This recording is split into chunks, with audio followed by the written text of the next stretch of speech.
So, Stephen Promintz, MD of Lake, LKE on the ASX. Thank you for coming along to Canary Networks today. Tell me a bit about you, tell me a bit about the business, tell me a bit about what people should be excited about in Lake. Well, thank you, Stephen. The whole essence of Lake at the moment is it's a lithium play. Amongst the majors, Argentina and Chile, half of the world's lithium comes from there, and we're right in amongst them. My background has been now 30 years in energy and resources, either in technical roles, mining exploration, or working in banking and advisory, or working for stockbroking firms. So I've had the opportunity to look at all areas, but specifically I had the fortune of spending 6 years working in Chile and Argentina, Brazil, Peru, back during the 90s. So I actually have quite a deep network of people who are lawyers, geologists, what have you, to be able to work on. It's an exciting time for lithium, and the specific reason we went after this is that the government changed in Argentina just 15 months ago.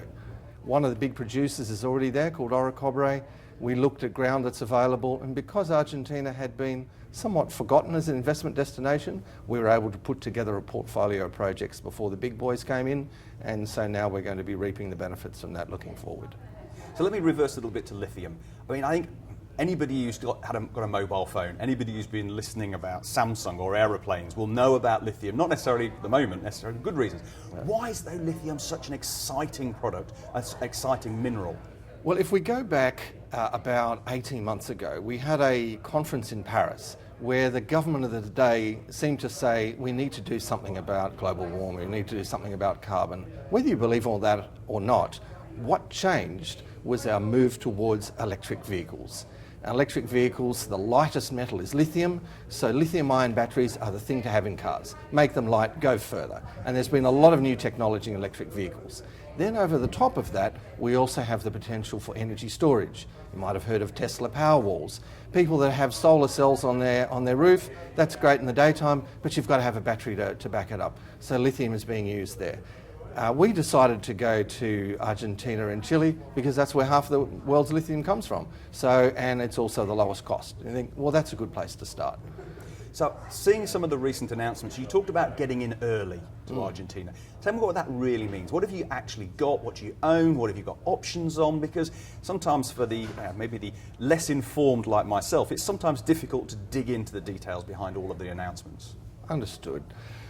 We were fortunate in that I actually went there to do deals with some of the bigger players, and we found out there were large tracts of land that could be pegged or deals done, and we've done those on a 100% basis. So we now own 3 key properties, lithium brines, right in amongst the majors, and we own those 100% in Lake. And very recently, we've also signed an option, relatively low cost, over a key area of pegmatites. Pegmatites, which is a hard rock, so you either have brines where you pump it out of a salt lake, or you have hard rock where you dig up a traditional mine.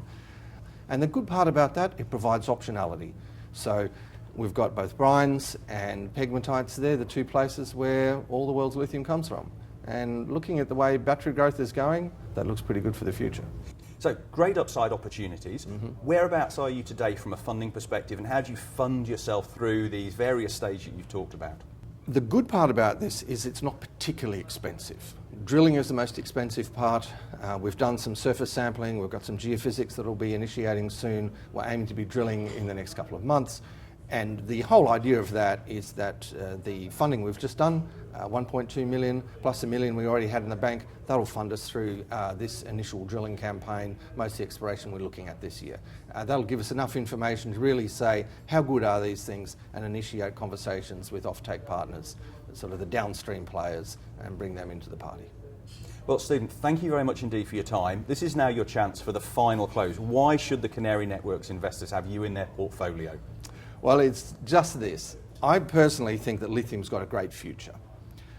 And the data is coming out of China is that Tesla gigafactories, they're building 6 or 8 of those in China. So there's going to be a lot of demand for lithium.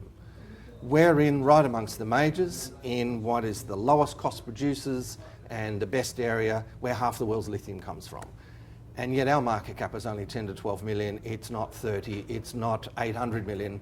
So there's plenty of upside here. All we've got to do is deliver some of the news, and then I think the investors will benefit.